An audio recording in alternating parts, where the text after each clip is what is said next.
Good day, everyone, and welcome to today's Paychex first quarter earnings conference call. At this time, all participants are in a listen-only mode. Later, you will have the opportunity to ask questions during the question and answer session. You may register to ask a question at any time by pressing the star and 1 on your telephone keypad. You may withdraw yourself from the queue by pressing star and 2. Please note this call is being recorded, and I will be standing by if you should need any assistance. It is now my pleasure to turn the conference over to John Gibson. Thank you, Shelby. Thank you, everyone, for joining us for our discussion of the Paychex first quarter fiscal year 24 earnings release. Joining me today is Efrain Rivera, our Chief Financial Officer, and Bob Schrader, Vice President of Finance and Investor Relations. This morning before the market opened, we released our financial results for the first quarter. You can access our earnings release on our Investor Relations website. Our Form 10-Q will be filed with the SEC within the next day. The teleconference is being broadcast online and will be archived and available on our website for approximately 90 days. I will start the call with an update on the business highlights for the first quarter. I'll then turn it over to Efrain and Bob for a financial update, and then we'll open it up for your questions. But before getting into the discussion of our earnings results, I want to take a brief moment here to make a few brief comments to acknowledge Efrain Rivera, who announced his intention to retire as CFO effective October 12th of 2023, though he will remain as a senior advisor at least through the end of the calendar year. Efrain has been a valuable member of this senior leadership team at Paychex for the past 12 years. He's provided strong financial stewardship, but more importantly, great strategic leadership as well. During his time with Paychex, the company has transformed into a technology-enabled services company, and we significantly expanded our HR solutions and capabilities. Efrain has been a key strategic advisor and a catalyst for this transformation. Efrain, I think you know how truly I appreciate your intellect, your wisdom, your integrity, the guidance you've given me personally over my decade here and to the company. And we're all in great gratitude for what you've done for each one of us personally and for the company. Our customers, our employees, and our shareholders are better off because you were here. So thank you. Joining us today is Bob Schrader, who will succeed Efrain as CFO. Bob joined Paychex back in 2014 and is taking on progressive leadership roles over the past 9 years, including over the last year and a half since I was named president and subsequent CEO, of being the co-lead of many of our strategic review efforts and strategic initiatives. Bob's promotion is a part of a strategic succession plan to bring in an innovative leader who will continue to guide the company going forward. I want to congratulate Bob, and Bob, I look forward to continuing to work with you as I have the last 10 years as we continue our track record of delivering strong financial results and continuing to position Paychex as a leader, an innovator, and a company that you can count on for predictable and sustainable results. Now, moving on to the first quarter results, speaking of predictability and sustainability. We have begun the fiscal year 24 with solid growth of 7% in total revenue and 11% in adjusted diluted earnings per share. We've seen operating margin expansion approximately 60 basis points year over year, while still investing in our business to drive future growth. Our first quarter reflected solid execution by our sales, service, and all of our teams across Paychex. The demand for our HR technology and advisory solutions continued, resulting in strong quarter new sales, revenue growth. We saw positive trends in client, revenue, and HR outsourcing worksite employee retention during the quarter, and we continue to focus our resources on acquiring and retaining high-value clients. We are starting to see improvements in some of our key PO and insurance metrics during the quarter, with good results across sales activity, insurance attachment, and retention. We will know more after our open enrollment season is completed, which primarily runs from October through January. But at this time, we believe that the actions we have taken in response to headwinds we faced in 2023 are beginning to gain traction. Employment levels within our client base have remained stable. Small businesses, which are central to the U.S. economy, continue to show their resiliency. Our Small Business Employment Watch has shown that small businesses continue to add workers at sustained but modest rates. Also, the trend in wages has shown some cooling in wage growth consistent with overall inflation. Our data indicates a continued stable macro environment for small and mid-sized businesses. We continue to monitor our leading indicators and are prepared to take appropriate actions to navigate any changes. But again, at this time, we don't see any material change to the macro environment.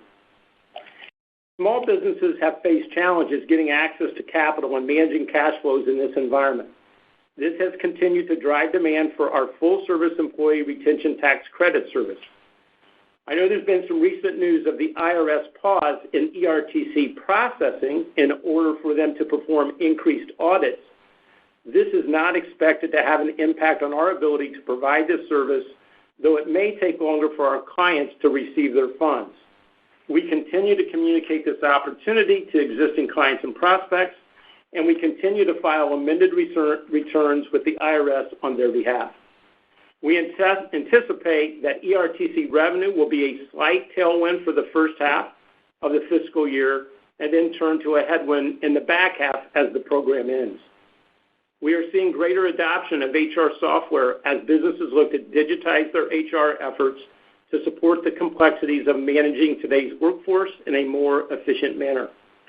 We also continue to see strong demand for our HR advisory solutions as businesses deal with the continued challenges of being an employer in today's challenging employment world. Paychex is uniquely positioned to offer a continuum of HR products, technology, and services from do-it-yourself payroll all the way to full-service PO HR outsourcing. All of these products deliver a strong return on investment for our clients. For the 13th year in a row, we were named the leading retirement record keeper by number of plans by Plan Sponsor magazine. Our leadership position in retirement makes us an excellent resource for small businesses, and we continue to educate and execute on this opportunity. There has certainly been a lot of excitement about AI and related technology and advancements around the monetization of large data sets. At Paychex, as we've talked on prior calls, this isn't anything new or it's not a fad. We have been using artificial intelligence to transform our business for over a decade. We have over 200 AI models that are actively working in our business today, designed to provide valuable insights fueled by our vast data assets. Our award-winning Retention Insight tool uses AI-based predictive analytics to provide HR leaders with early insights into potential employee retention issues. Our Flex Intelligence engine is an embedded AI chat capability within our Flex platform that allows a customer to get quick answers to over 900 of the most common questions and access over 1,200 instructional resources. Companies like Paychex with large amounts of data will clearly be the winner with AI, and we will continue to harness the power of AI and leverage our extensive data to drive internal efficiencies and provide actionable insights and solutions to our clients. This quarter, we continue to be recognized for our innovation, service, and the positive impact we are having on our customers, our industry, and the world. For the third time, Paychex has been recognized by TrustRadius with a 2023 Tech Cares Award for the company's corporate social responsibility programs and our community impact. We also received an award from Selling Power for our commitment to fostering a diverse and inclusive workforce, and from Forbes as one of the best employers for women in 2023. On the product and service side, Nelson Hall once again identified Paychex as a leader in its 2023 Next Generation HCM Technology Market Report. We also earned a Silver Brandon Hall Group 2023 HR Excellence Award for breadth and depth of training that we provide our HR advisors to keep them up to speed on the ever-changing complexities of the employer-employee relationship. Paychex was also named the 2023 Constellation Research on their short list for best payroll for North American small and mid-sized businesses. The depth and breadth of our product suite provides American businesses the freedom to succeed with the technology and advice that they desperately need to remain competitive in a very complicated world. I want to thank our over 16,000 global employees who consistently deliver for our clients and our shareholders. It's because of them that we're off to such a good start this fiscal year. I'll now turn it over to Bob Schrader to give you a brief update on our financial results for the first quarter. Bob? Yeah, thanks, John, and good morning. It's good to be here with you this morning, and I certainly look forward to working with each of you as we move forward. I'd like to remind everyone that today's commentary will contain forward-looking statements. Obviously, those involve risk, and we will refer to some non-GAAP measures. I'll refer you to our customary disclosures in our press release and our investor presentation that will be posted later today. I'll start providing a summary of our first quarter results, and then I'm going to turn it over to Efren, and he'll give an update on our financial position and updated guidance for the year. Total revenue for the quarter increased 7% to $1.3 billion. Management Solutions revenue increased 6% to $956 million, primarily driven by higher clients and client employees, product penetration, price realization, and HR ancillary services. We continue to see increased attachment and demand for our HR solutions, retirement, and time and attendance solutions. PEO and Insurance Solutions revenue increased 5% to $298 million, driven primarily by higher revenue per client and higher average worksite employees.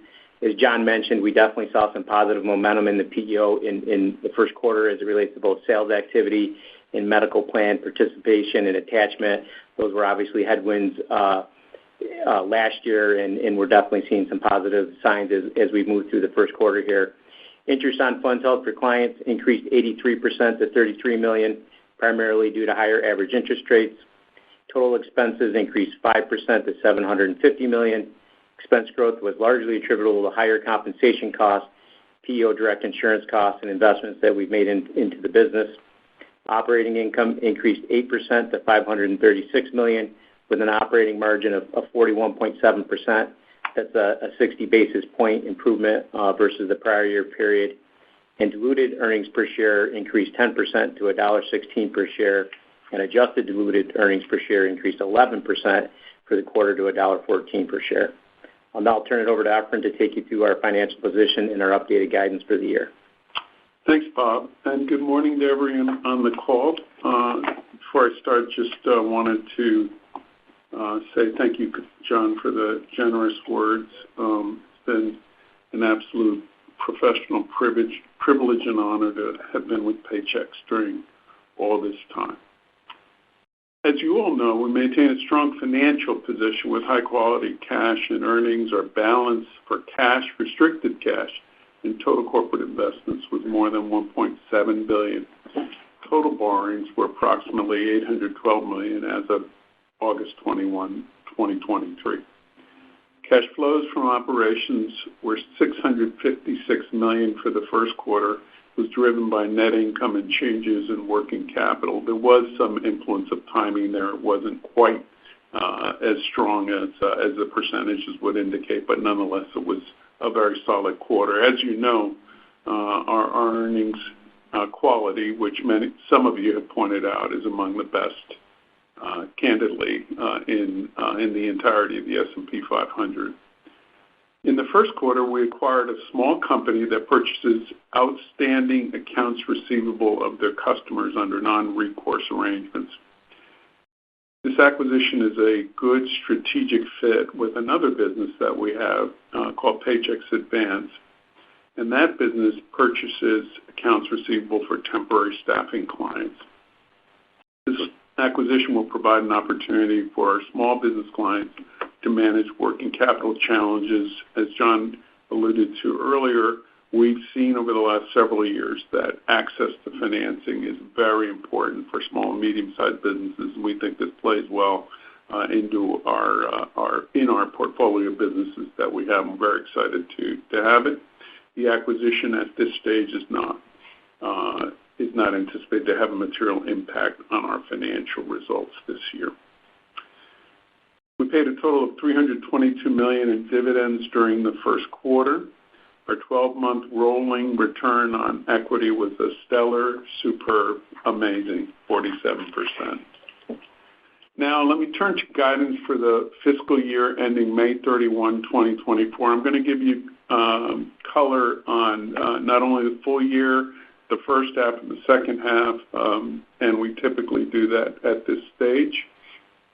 As you noted, we have raised guidance for interest on funds held for clients and for adjusted EPS, but I want to go through a little bit of color as we go through to give you a sense of what our thinking is.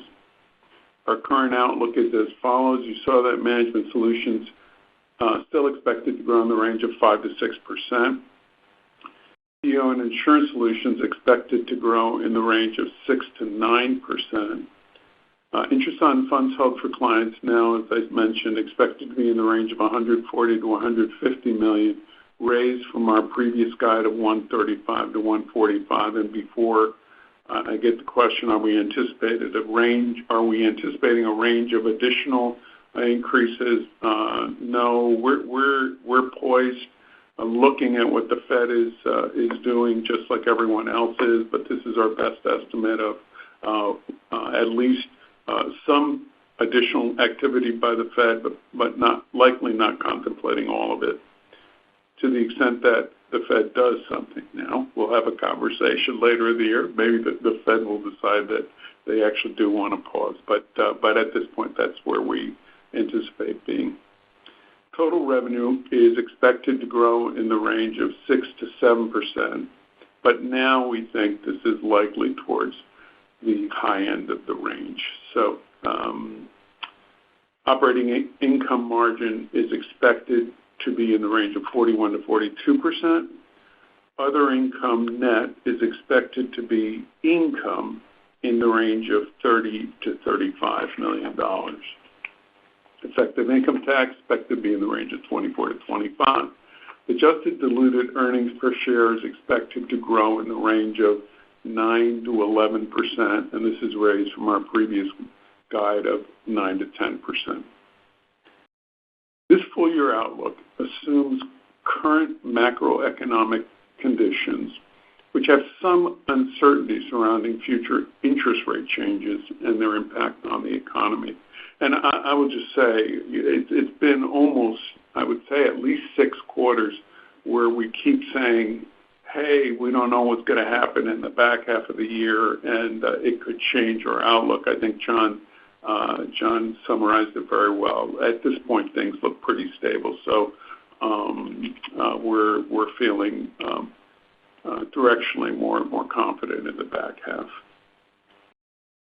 Projecting the second half of the year, we anticipate total revenue growth of approximately 7% and operating margin in the range of 42 to 43%. Heard some comments after when we released guidance that we have a ramp in the back half of the year. I wouldn't describe our current guidance as a significant ramp in the back half of the year. Obviously, there are differences in the back half of the year that we'll navigate through and talk to you, but the difference between first half and second half is not dramatic. Of course, all of these comments are subject to our current assumptions, which are subject to change. We will update you again on the second quarter call. So let me just repeat a couple things to make sure. First half 2024, total revenue growth in the range of 6 to 7%, operating margin in the range of 40 to 41. And then in the second half at this point, we anticipate total revenue growth to be approximately 7%, operating margin in the range of 42 to 43. I refer you to our investor slides on the website for additional information. Before handing things back over to John, I would just like to say that I appreciate the relationship I've built with each of you during my time here at Paychex.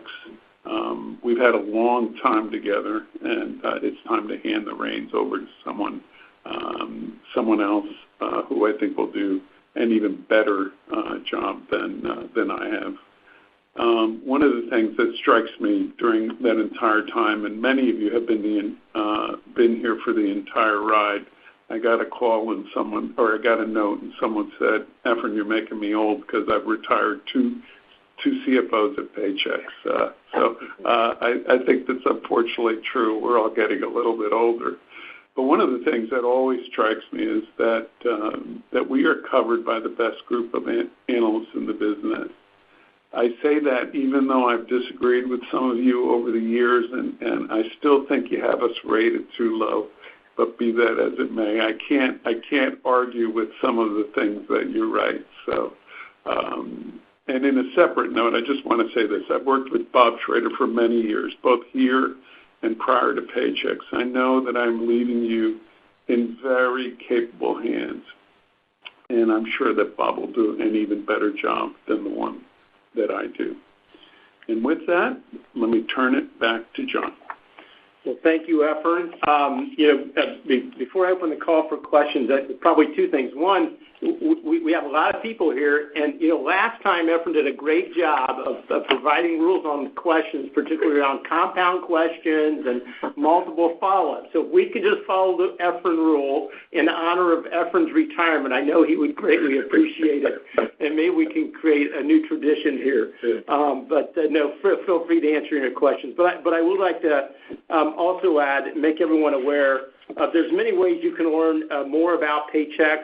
And the amazing success stories and the impact that we're having on the world.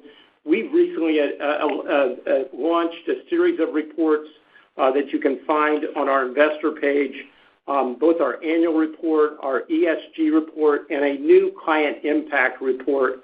And very shortly, you'll be seeing a new Investor Relations 101 presentation that'll be launched on the website prior to our annual meeting in the coming weeks. And again, I think these documents provide a lot more color and really a lot more insights of just how significant, how broad our products are, how big an impact we're having on our customers, how big an impact we're having on our employees, how and why Paychex is known as one of the most admired, the most ethical, and most innovative companies in the world. And I encourage you to check that out. So with that advertisement of our investor website, Shelby, you can now turn it over for questions. At this time, if you would like to ask a question, please press the star and 1 on your touch-tone phone. You may remove yourself from the queue at any time by pressing star 2.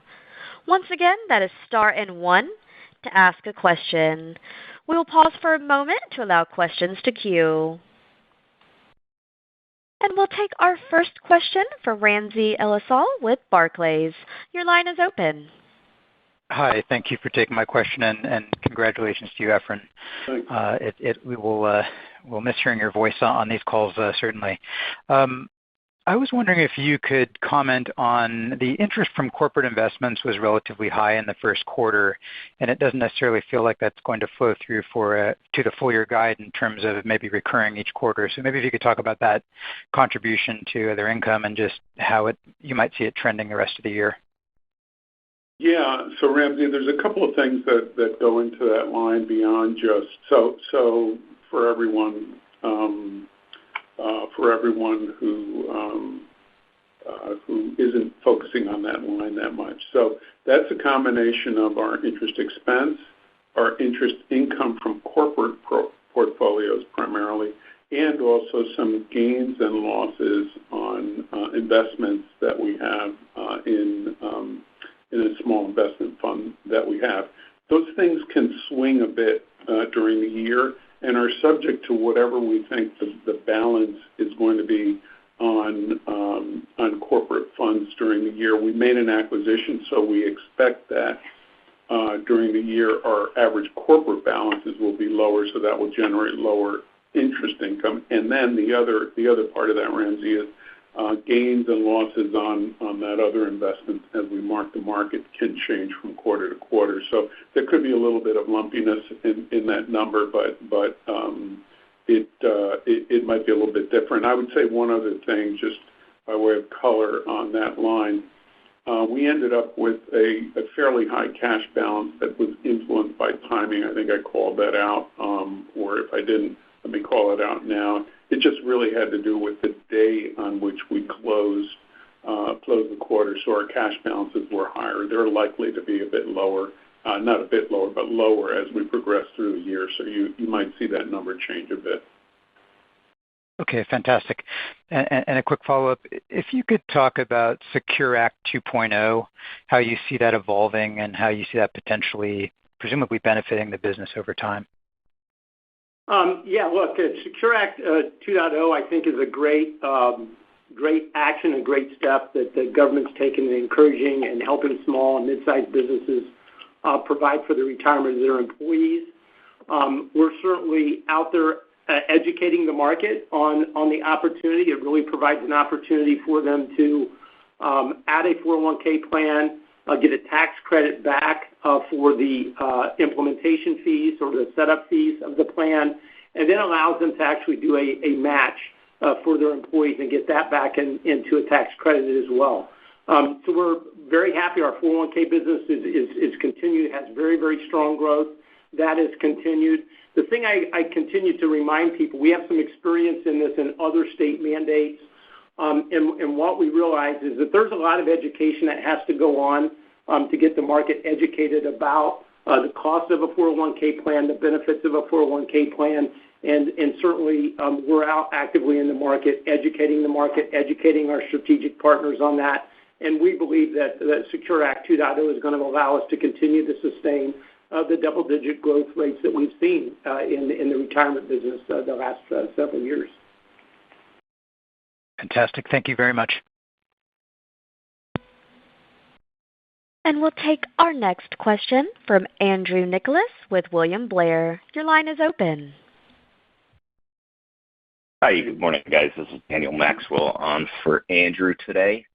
To start off, I was hoping you could dig in a little on any changes to the dynamic between ASO and PEO and whether over the past couple months you've seen any preferences shift on that. You called it out the last couple quarters, and I was wondering if anything changed. So I would say this. We continue to see strong demand for our HR outsourcing solutions across the board.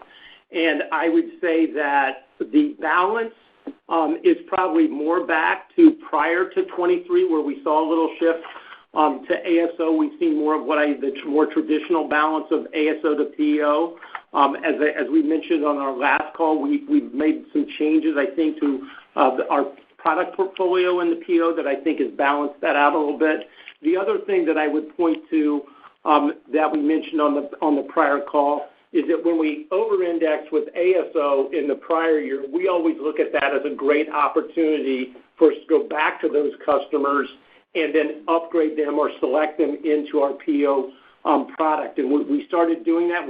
That's a good example of AI, where we're actually using AI tools to be able to go into the ASO base and find clients that we believe there's going to be a valuable value proposition to be in a PEO relationship for a multitude of different reasons.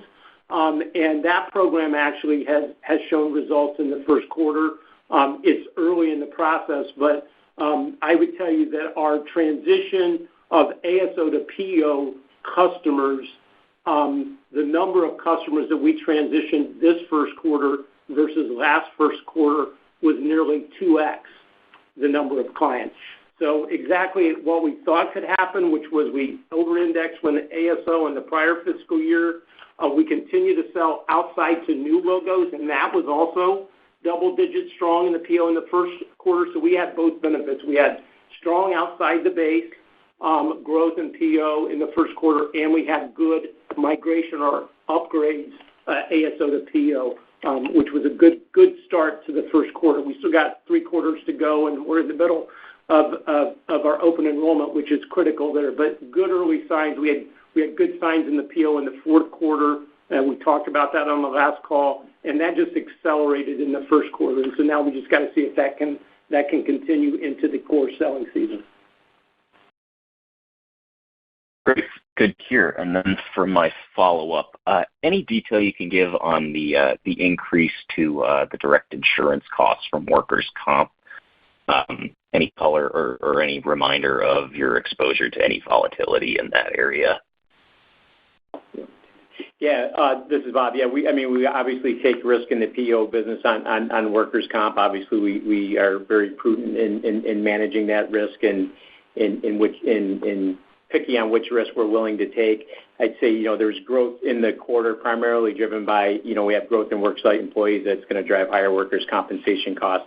We go through every quarter and do true-ups of our reserves and so forth, but nothing specific to call out other than, growth in the business that would drive growth in direct costs. Yeah, there's been no change to our underwriting standards. There's no change to our programs in terms of caps and limits, and no real change in the overall program performance. So. All right. Thanks a lot, guys, and congrats again to Efren on your retirement and Bob on your promotion. Thank you. And we'll take our next question from Brian Bergen with TD Cowen. Your line is open. Hi, good morning, guys. Thank you. Efren and Bob, let me echo my congrats as well. Efren, it's been nice working with you here. Enjoy your retirement. Thanks. I got to ask a question because we've gotten a lot of questions just as it relates to ERTC. So it doesn't sound like you have any change in your fiscal 24 revenue expectation there surrounding ERTC after this recent IRS announcement. But can you just dig in there a little bit more since there have been a lot of questions? Is there any evidence of any clients wanting to potentially delay submitting new claims there? Any dynamic there to be mindful of?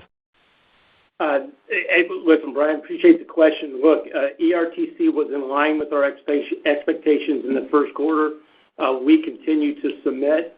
No one's wanting to delay. The program's going to end. And again, the IRS announcement is not stopping anyone's efforts in our efforts in approaching clients or assisting them in filing the tax credits.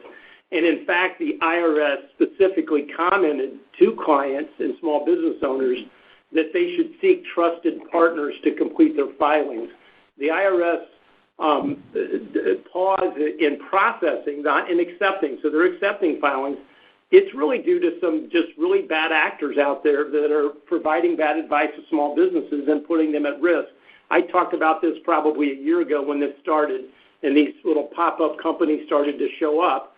And again, I think that the IRS is trying to do a prudent thing to tamp down on fraud and also to make sure that small businesses are not getting bad advice from these pop-up firms. So we actually are continuing to accept and encouraging our clients and prospects to file, and we provide a service where we're confident that the advice we're giving them is adequate, and we'll continue to try to get their processing done before the filing deadline early next calendar year.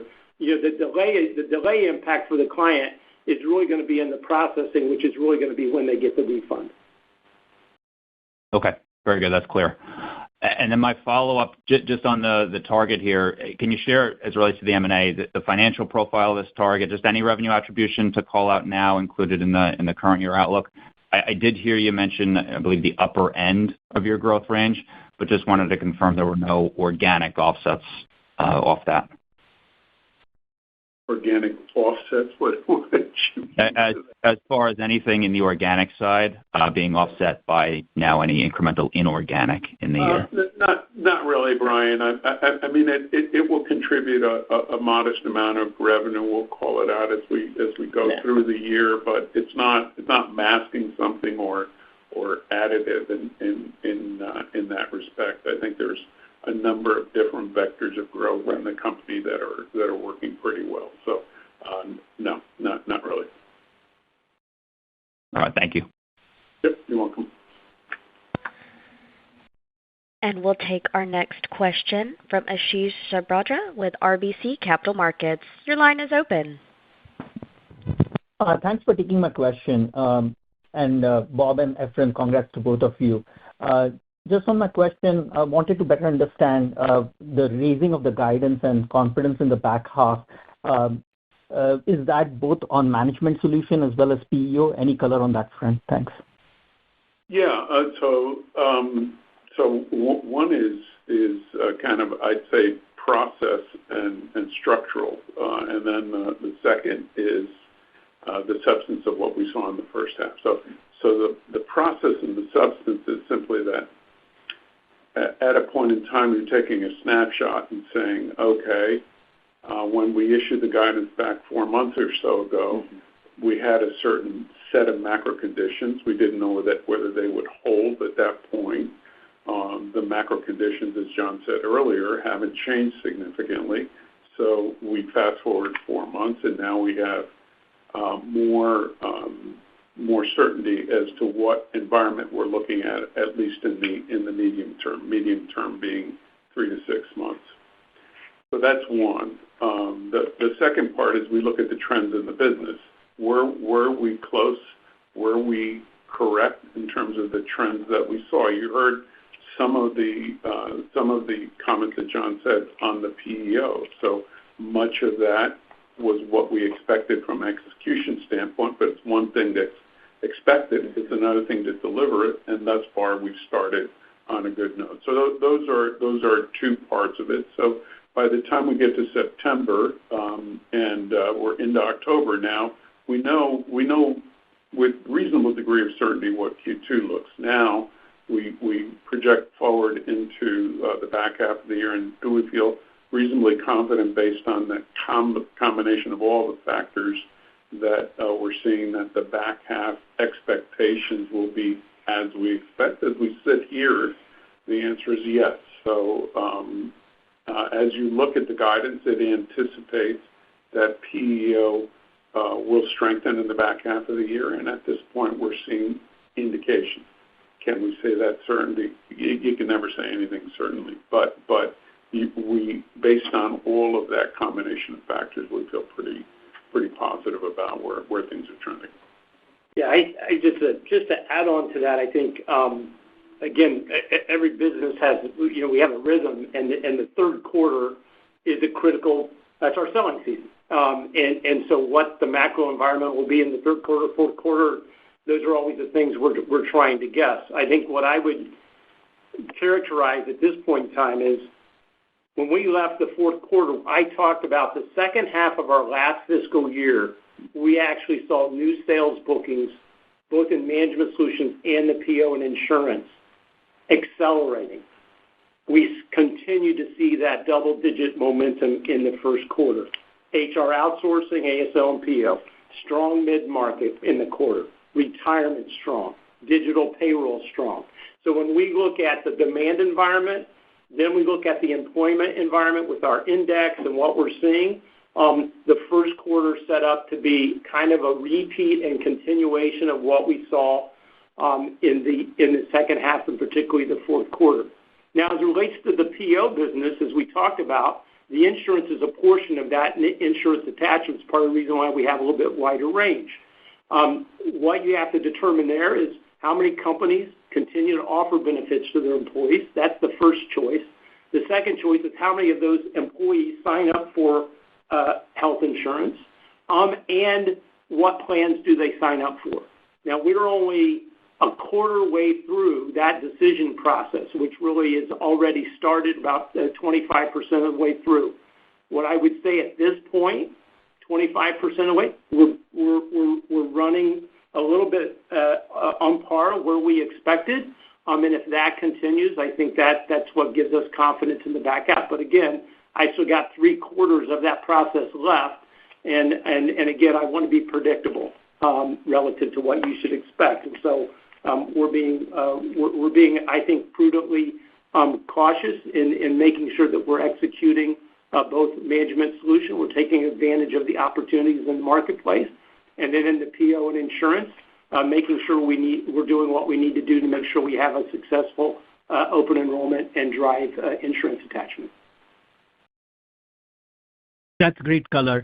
And maybe if I can just ask a quick follow-up question on the commentary on the PEO side, on the improved insurance attach rate. Obviously, last quarter, you had also talked about a leaner product, and I was wondering if that's driving better adoption, or you're seeing just better demand or stronger demand for insurance product. Thanks. Yeah, so I would say that there's a multitude of things that we probably tweaked every aspect of how we approach the insurance, both in terms of analytics of what we're doing relative to targeting customers that we think we can drive a value proposition there. we've changed the technology, we've changed our advisory approach, and we've expanded the products of choices that both employers and employees can have. We've improved our educational tools in that process. We've done a lot more engagement with our HR advisors, with clients around that. So I would say, across the board, after what we experienced, a year ago in the first quarter, we've looked at every aspect of it, and the team has really done a great job there in just reimagining, how we need to approach this. And again, we're only 25% of the way through, but we're seeing results from those activities. And I do think demand for insurance, I think it's going to be interesting. We were very pleased with our renewals. And if you read in the general press right now, you will see that there is a degree of health inflation. And when that occurs, we do typically see more customers shopping for alternatives, and we think we have a good value proposition there. That's a great color. Thank you.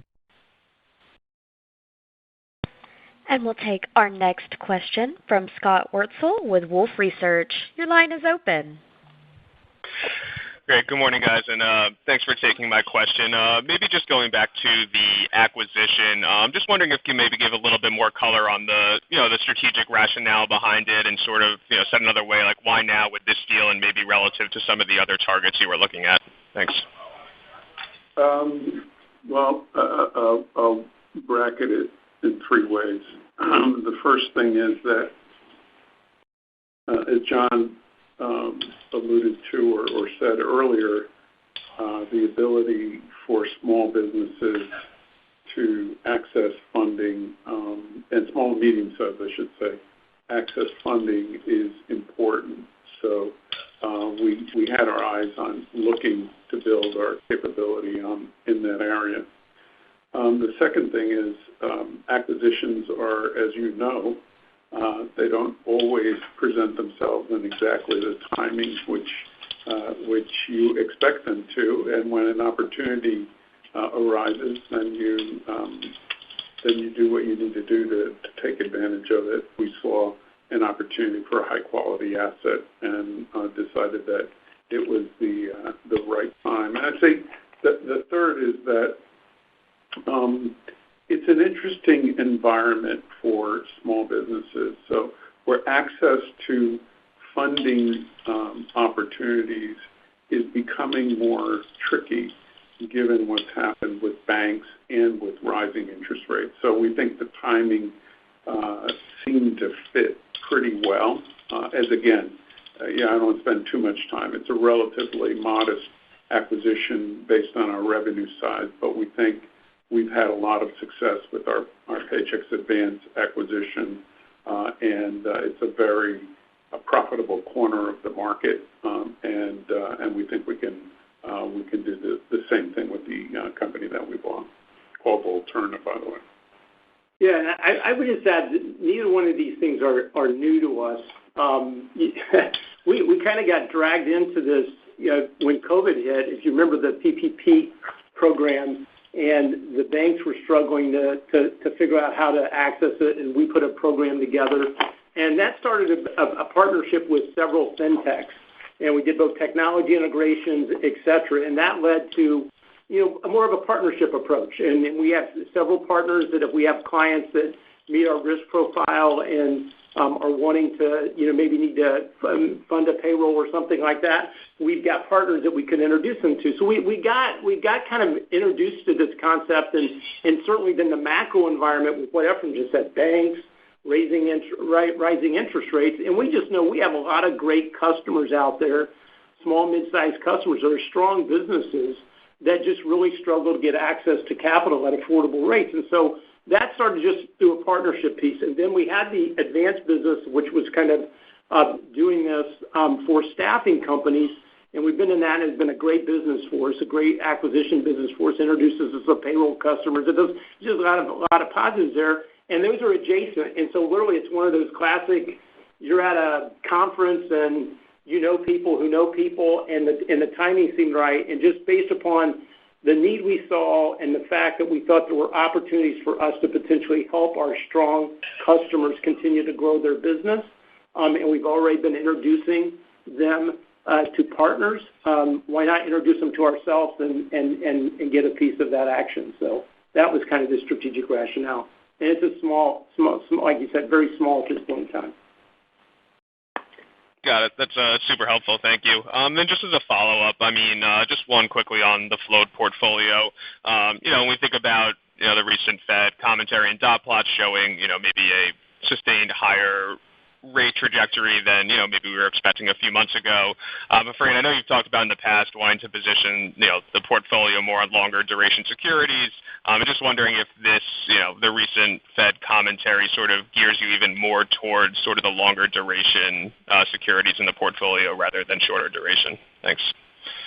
Yeah, we are reviewing it monthly to figure out based on and looking at the same dot plots you are to see what happens. I would just go back to something I've said from the point that the Fed started raising rates.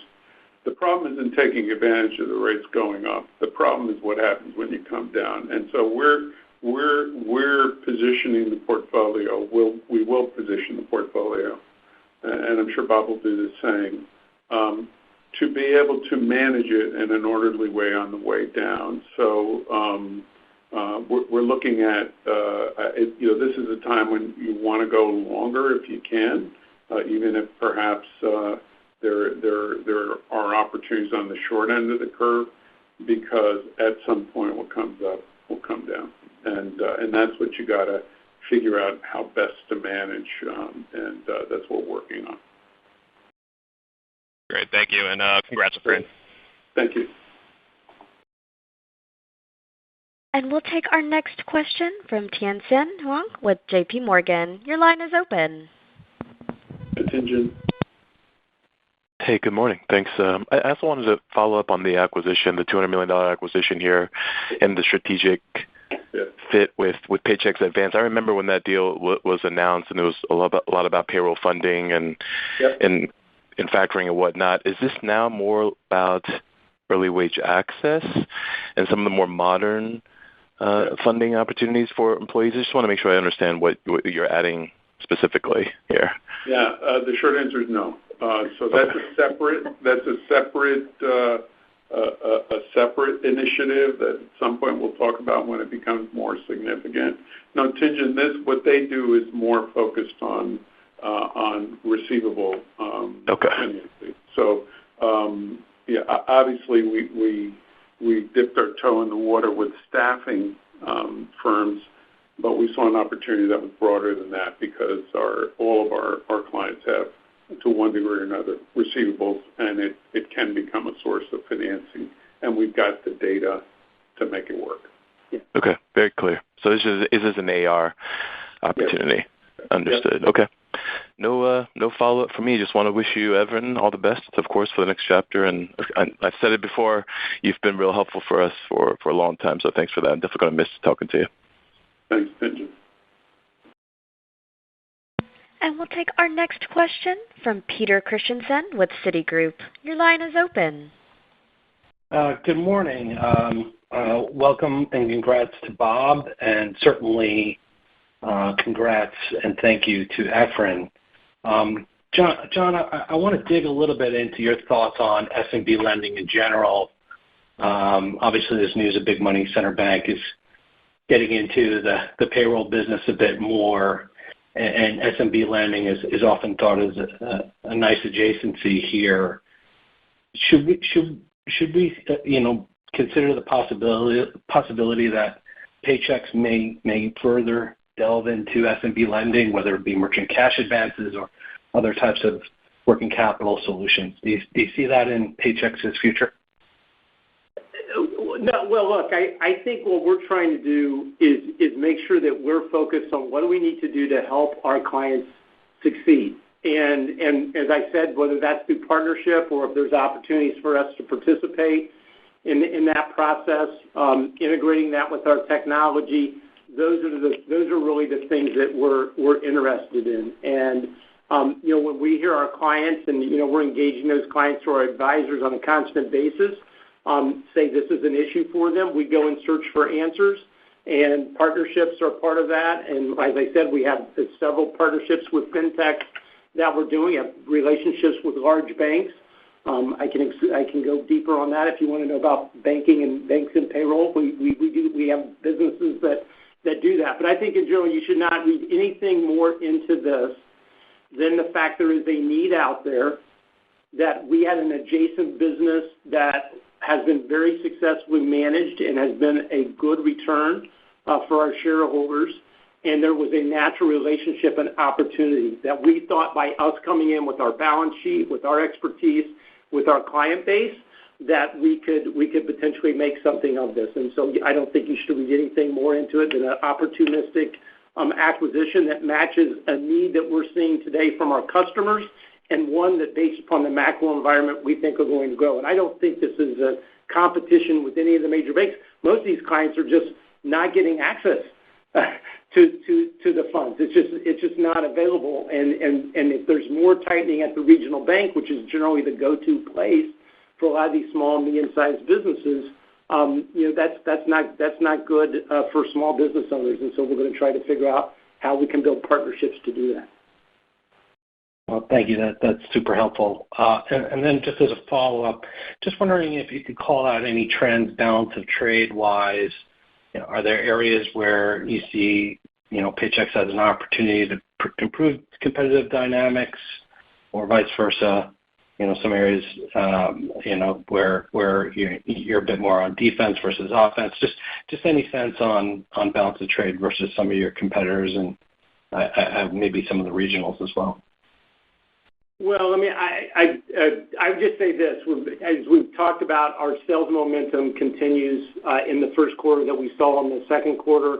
On the macro side, when I'm looking at it, I'm not seeing major shifts at all relative to balance of trade in the competitive environment. I commented on the fourth quarter. When I do look under it, again, these things go back and forth. I would say it's leaning a little more in our favor on the competitive front in several key areas that we monitored. We had a good first quarter in the mid-market. There were several good signs there as well, but it's not monumental, Peter. It's the same market, very stable competitive environment, same set of competitors, low end, mid, high end, PO. It's the same cast of characters, same kind of pricing environment, competitive environment. It's a competitive marketplace. We'll leave it at that, and I think we're winning more than our fair share. Yeah, for sure. Thanks again, and congrats, Efren. Good luck. Good, thank you. And we'll take our next question from Brian Keane with Deutsche Bank. Your line is open.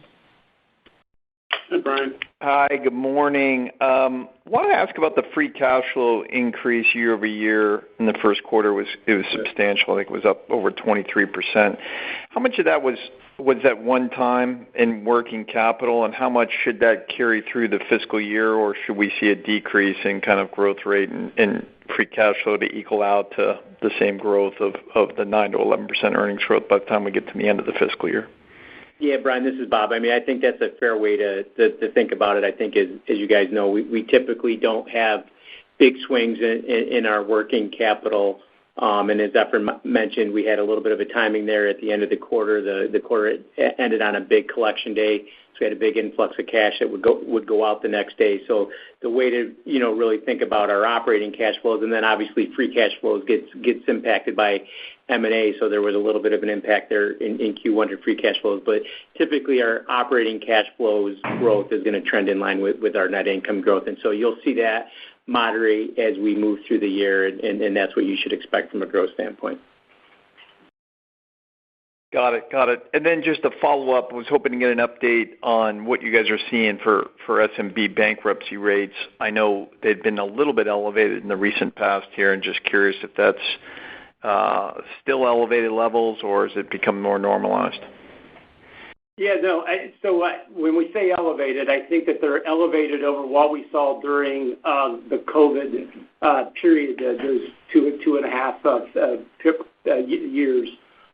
Actually, bankruptcies are still slightly below where they were pre-pandemic and kind of trending to more a normalized rate. We have seen that, I would say, particularly in the startup businesses. When we had the big startup boom, we've seen a lot more out of businesses on the very small, and I think we called that out in our press release. Revenue retention at near record levels, and when you look at our HR outsourcing businesses at record levels, and so that's what we've kind of seen on the bankruptcy side. The other interesting stat related to bankruptcies that kind of surprised me in the first quarter is we actually saw an uptick in new business starts. And again, we had this big elevated area, and then we kind of gravitated back down towards kind of normal levels, and we actually saw in the first quarter new business starts click up, which was interesting. Got it. Great. And Efren, it's been a real pleasure working with you. You'll be missed. Thank you, Brian. Appreciate it. And we'll take our next question from Samad Samana with Jefferies. Your line is open. Great. Thank you. Efren, I'll echo the missing working with you and enjoy a well-deserved retirement, sir. I appreciate all the help over the years. Appreciate it. Maybe just a quick one for me. A lot of my questions have been asked, but just how are you guys seeing the top of the funnel in terms of inbound leads to the digital channel? Any change in maybe interest levels, registrations for webinars, just anything that we can look at as a leading indicator of bookings, and how's that trended maybe post-quarter? Again, I'll go back. If our sales are growing at double-digit rates in the first quarter, digital is a ever-growing portion of that business. You can surmise that that's growing as well. So we continue to see strong demand environment across the businesses, both digitally and really across the board. That's about it. Great. And then maybe just on your own hiring plans with the quarter doing better than expected and maybe some trends you're seeing, any change to your own sales hiring plans, or should we expect maybe the original game plan for the year? No, really no change in plans. We're certainly in the second quarter always in the staffing up and making sure we're fully staffed and able to cover any thought or planned attrition going into the selling season, both on the service side and the sales side. So I think it's fair to say when you have now going on close to 3 quarters of strong demand, when you've been relatively, is it going to stay?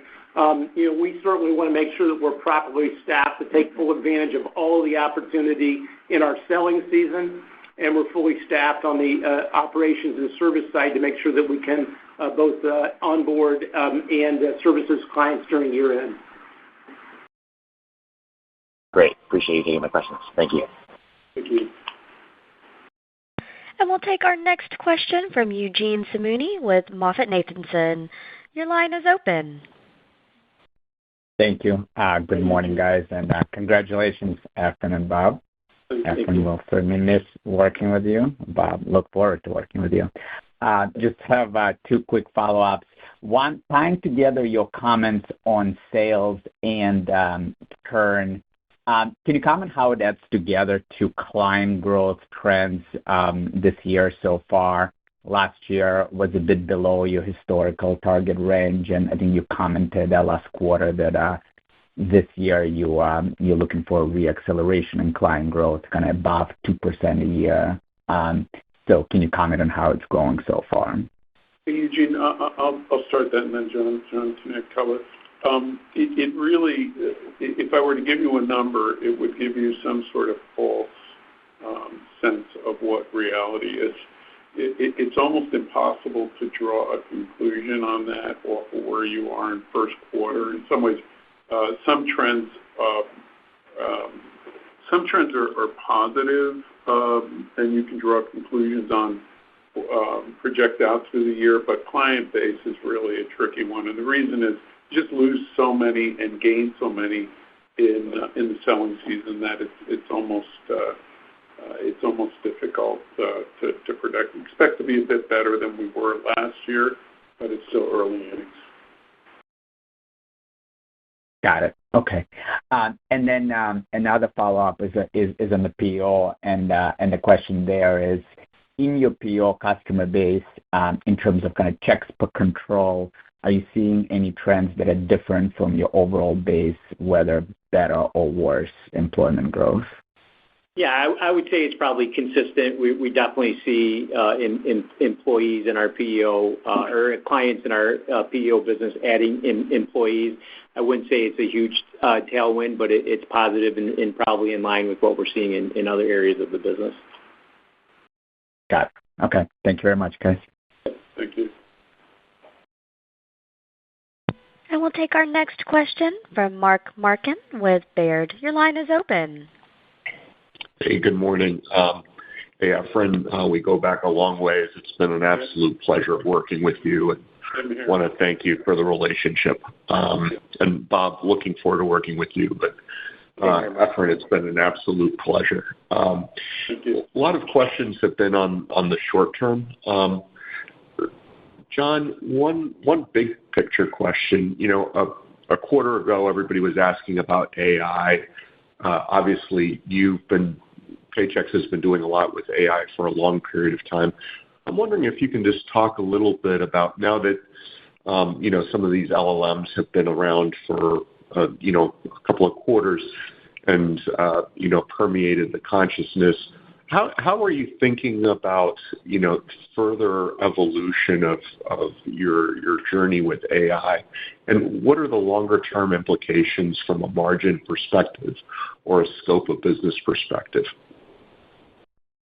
Wow, Mark, that is a big question. Well, everybody's asking about the quarter. It's a great one because I really think this is probably has the potential to be one of the biggest differentiators that's going to help a company like Paychex separate ourselves from the rest. Because as you said, the large language models, it starts with a large. And the only way that this works is you've got to have large sets of data and large sets of data coming through to continually train those models. I will also say, you know, relative to it's expensive to do, and it's getting more expensive, both in terms of finding the people and buying the technology. And I think that's going to also box some people out. But let me just give you some idea. I mean, we have multiple teams across the organization looking at every aspect of our business, front office, back office, G&A, and evaluating how we could better leverage all of the capabilities of the data that we have. So think of it today, we're recording 6.5 million calls with our clients this year. We're transcribing those calls. We are using analytics to determine whether or not we have a service opportunity or if we have a sales opportunity or an upsell opportunity in the conversations that they're having with our advisors. We are already doing almost 1 million natural language processing analysis on our sales conversations with prospects, looking for what are the right phrases, words, markets, segments where we're winning, and then adjusting that overnight and changing our sales plays the next morning. Using some of that in our PO, we've nearly doubled our close rates in the first quarter. I mean, I just could go on and on about where we're piloting and testing and using our data to do this. And so I think there are tremendous opportunities. And then when you begin to productize this and start thinking about the value that we can provide, the retention insights, which we launched, like I keep bringing this up, we launched this a year and a half ago. We won an award for AI, and I think at the time no one even wrote anything much about it, and because I don't think people knew what AI was. And quite frankly, I think that's just one example of multiple examples we're going to be able to drive more value to customers. And so I think we're going to be able to go with a value proposition. And to be fair, there's other large competitors that probably are going to make similar claims, but I certainly think it's a differentiator. If you run a local payroll company, you're not going to have the same data and the insights that Paychex has relative to what's going on in your area, what's going on in the labor market. And if we can harness that and use technology to deliver that to our salespeople, our service people, and our HR advisors, I think the trusted advisor position that we've already established ourselves for small, medium-sized businesses is only going to be further sustained and probably increased. So I think Bob's is giving me the hook to to get off the bandwagon on this. I want to shut that. And then for my follow-up, just a quick question. Just in terms of the margin uplift from the first half to the second half, aside from normal seasonality and obviously float balances, certain forms processing, is there anything to call out above and beyond that? Is it just pace of investments in the first half being a little bit front-end loaded? Yeah, I think that's it, Mark. It's a couple things. One is, if you notice the pattern in P&L, pretty obvious. We have tended to front load a little bit more of spending, in part to make sure that we're prepared for selling season. And then as we get into the fourth quarter, typically we've heavied up our spending in anticipation of starting the year stronger. Q3, as you know, because you have that influx of annual processing, generally makes Q3 margins higher, and then Q4 don't anticipate it to be quite as heavy as it's been in prior years. When you combine those two, you get to a little bit more spending in the first half, a little bit less in the back half, but more revenue in the back half, creating the margin uplift that I mentioned. There's nothing unusual about it. It just is the way that the revenue and expenses flow through. Terrific. Thanks again, Efrain. Going to miss working with you. Yeah, thank you. And we'll take our last question from James Faucette with Morgan Stanley. Your line is open. Thank you very much, and I want to share my congratulations to Bob and Efrain. Just wanted to quick follow-up question here on PEO. And you'd mentioned some of your customers, and I think you've kind of talked about this and had pulled back on providing ancillary services like insurance and 401k, et cetera. But now you're calling out some growth in those same ancillary services as the driver of PEO growth in the quarter. What are the things that you're watching for to gauge like the durability of that improvement and kind of response by your customers and employers? So James, you mean what are we looking at? Yeah. Like what are the things in the more macro economy or even in your customer behavior to try to gauge and project the durability of that improvement?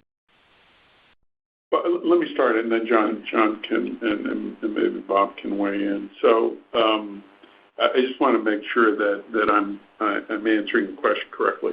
I think the key thing in if you step back on the PEO is we saw that attachment last year wasn't where we expected it to be, and also we saw an opportunity to tilt the balance a bit between what was an ASO sale versus a PEO sale.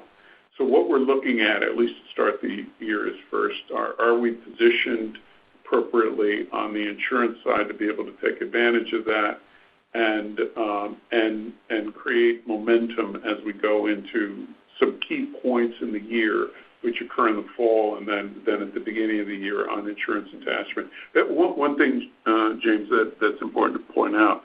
Last year, when we were talking at this point, we were seeing actually something unusual where we were seeing clients dropping insurance and actually lowering their attachment. Not their attachment, their enrollment. So we haven't seen that to start the year. So the absence of a negative is positive. So I think we're looking at that. That's one piece. And John called out something I think that is important. Also, that balance between what we're seeing on ASO and PEO, that seems to kind of come into a little bit more balance. So I think those two things both have started the year well. So, I just try to understand. So remember, you've got existing client behavior, particularly as it relates to attachment. And again, it's always difficult because the insurance, it's pass through. It doesn't have a huge impact on margin, as an oversized impact on the revenue number, right? Because it's the way it works. And so you had two dynamics. One was existing customers that have the product are they continuing to want that attachment? And then what are they attaching? Are they attaching the Cadillac plan or the basic low-value plan? That's the first decision. And last year we had something we normally don't see, and we have not seen thus far through our enrollment of people, as Efren said, instead of going to a lower plan, dropping and not offering. We're not seeing that behavior. We saw that last year. We saw less people opting to want to add that or seeing value in adding the insurance, but they wanted the HR and they wanted the technology and they wanted our advisory services. That they went in the ASO bucket. Now we're going back to some of them that are now saying, okay, wait, now I do want to add the insurance, and now we're upgrading them to the PO offering. So, what we're seeing is both in terms of new logo demand, so new net customers to Paychex, we're seeing strong demand in our ASO and PO market with attachment rates in the PO similar to what we saw prior to the 23 experience. And then the third thing that we've got going on is we're going back into this ASO group of clients that we were last year, and we're going back and using analytics and using value propositions to see if we can go back and have some of those clients upgrade and add insurance as part of their value proposition. I hope that answers your question. I wasn't clear, James. That's actually really helpful. And I guess just as so it sounds like for most of your employers in terms of their behavior on particularly some of those offerings is that they're kind of reverting back to what you would expect to be in a normalized environment. And really it was last year that was really atypical. Yes, that's what I would say. And again, you just make stuff up. I try to remember 2 years ago was the Great Resignation. Last year this time, the bottom was going to fall out of the economy, and the recession was right around the corner. Does everybody recall that? I mean, it's been a very emotional roller coaster ride for small and medium-sized businesses, and when they're making a decision of this magnitude, because you're making a commitment to your employees that you're going to offer a benefit, and the expectation is you're baking that into your business model going forward. And so I think there was a lot of hesitancy. Now, does that mean small, medium-sized businesses are more confident today than they were last year? I don't know, but what I can tell you is we're seeing more behavior that is similar to what we've seen in historical patterns. And last year it seems to be an anomaly. Again, I'm only 25% through the enrollment, but what I'm seeing right now, we'll know more in the next call. Let's leave it at that. Got it. That's really helpful. Thank you, guys. Good. Appreciate it. Okay, Shelby, I think that wraps it up. At this point, we will close the call. If you are interested in replaying the webcast of this conference call, it will be archived for approximately 90 days. Again, that's on the Paychex Investor website, where we also have all these fabulous reports for you to read. And again, we want to thank you for your interest in Paychex and hope everyone has a great day. That concludes today's teleconference. Thank you for your participation. You may now disconnect and have a wonderful day.